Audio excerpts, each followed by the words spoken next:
Crash Course Philosophy is brought to you by Squarespace. Squarespace, share your passion with the world. A film for your philosophical consideration. The Matrix. You gotta remember the humans floating around in the vats of KY jelly, tubes and wires keeping them alive, stimulating their brains to make them believe that they were experiencing the real world, the world we all think we know. Well, almost 20-year-old spoiler alert here, some of them come out and find that the real world was a desolate wasteland and the lives everyone thought they were living were just fabrications fed into their brains. A select few were rescued from the illusion, but some of them were so unhappy in the real world that they chose to return to the illusion. But Neo, and the others who chose to stay and fight, were the philosophical heroes of the movie, choosing truth at the cost of comfort and happiness. After watching The Matrix, you might have found yourself wondering, could this be true? Could we possibly be stuck in a dream world of someone else's making with no way to tell that our reality isn't real at all? If so, you are not the first person to have wondered about these things. In fact, the original Neo, the guy who really went into battle against the matrix of illusion in order to defend the truth, he was a 17th century mathematician named Rene.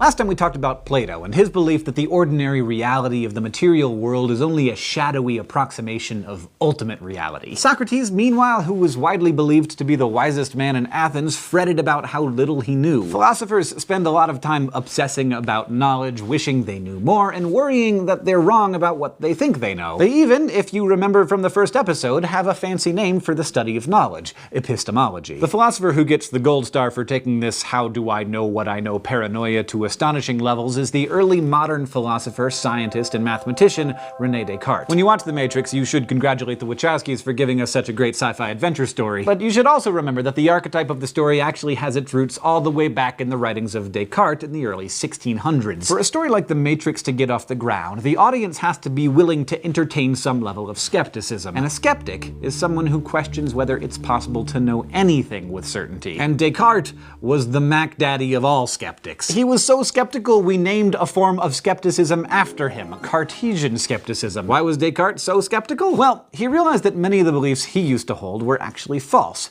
We all go through this. It's part of what we call growing up. Learning those horrible truths about Santa and the Tooth Fairy. That you can't actually buy everything you want and need for just $100. That your parents don't really have all the answers. But realizing that he used to believe things that were false really got Descartes to thinking, because when he believed those things, he didn't realize they were false. So what if some of the things he still believed were also false and he just hadn't realized it yet? How could he know that his beliefs were true? Well, after a bit of a freak out, Descartes realized that the only way to make sure he wasn't holding any false beliefs was to disbelieve everything, at least temporarily. He offered this as an analogy. Imagine you have a basket of apples and you're concerned that some of the apples might be rotten. Since the rot could spread and ruin the fresh apples, the only way to make sure there's no rot in the basket is to dump out all the fruit, inspect each apple in turn, and return only the fresh apples to the basket. Knowing that just like rotten fruit, a rotten idea can spread and infect all the ideas around it, Descartes upended the apple basket of his beliefs and decided to start from scratch. If he examined each possible belief carefully and only accepted those about which there could be no doubt,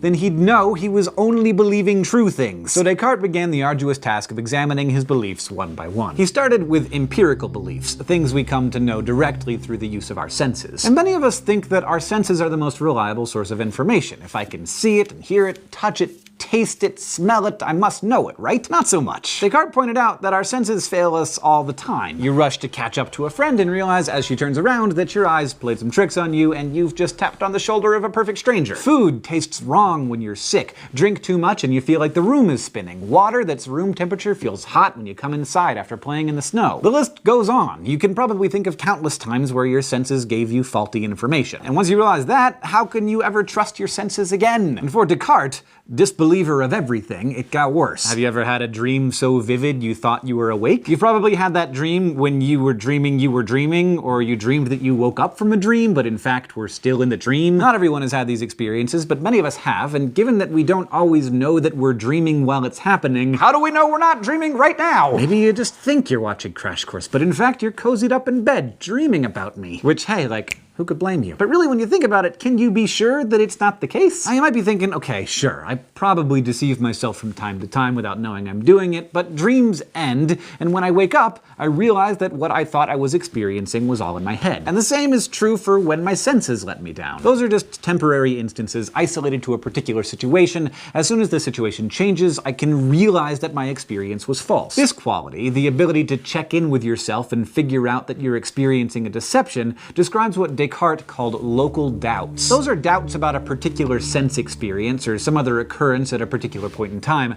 Step out of that point and you can check to determine if you've been deceived. But what if everything is a deception? What if everyone is experiencing the same false reality from birth until death? What if nothing is as it seems, just like in the Matrix? This type of doubt, the kind you can't step out of and thus can't check, is called global doubt, and it's the subject of this week's Flash Philosophy. Let's go to the thought bubble. Philosopher Bertrand Russell illustrated the concept of global doubt with this troubling thought. What if the universe was created just 5 minutes ago? In this scenario, known as the 5-minute hypothesis, the creator of the universe could have designed many elements of the world to make them appear pre-worn, so as to seem old. From dinosaur bones fashioned by the creator and planted for us to find, to that scar on your knee put there by the creator along with the preloaded false memory of how you got it. It seems crazy, but there's no way to prove that it isn't the case. The question for Russell was, does it matter? Descartes thought it did, but as a good Catholic, he couldn't fathom a world in which God would plant globally false beliefs in all of our minds. So instead, he posited the existence of an evil genius whose purpose in life was to deceive us,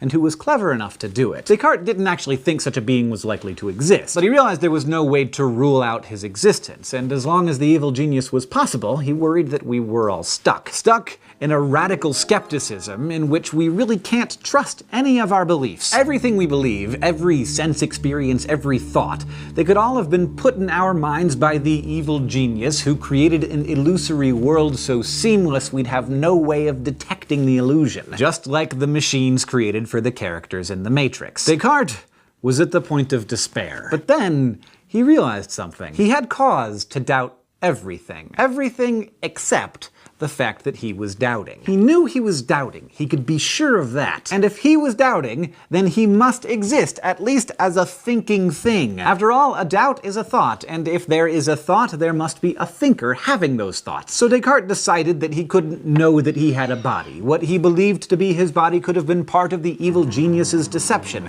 but he must have a mind, or he couldn't be having these thoughts. This was Descartes' aha moment. In his book, Meditations on First Philosophy, he declared, "Cogito ergo sum." I think, therefore I am. It's one of the most famous realizations in philosophy. I cannot doubt my own existence. I can doubt everything else, but I can't doubt that I am, bare minimum, a mind having thoughts. This was Descartes' foundational belief, the first belief he put back in his apple basket. And from there, he figured he could build back up to more certain beliefs. Once he was certain that he was a thinking thing, he began examining his thoughts. And one of his most clear thoughts, what he called a clear and distinct idea, was that God exists. He gave an argument for this, which we're going to examine in a later episode. But for now, take my word for it, it's got some problems. And from there, he considered his beliefs about the physical world and concluded that it, too, actually exists. Ultimately, he determined God wouldn't allow him to have clear and distinct ideas that were false without some way to detect his own error. So he concluded the evil genius is not actually fabricating lies that consume our every waking moment. Descartes managed to reason from cogito all the way back up to having basically all the beliefs he started with back in his apple basket, which is the story of how René Descartes, with the power of skepticism, defeated the threat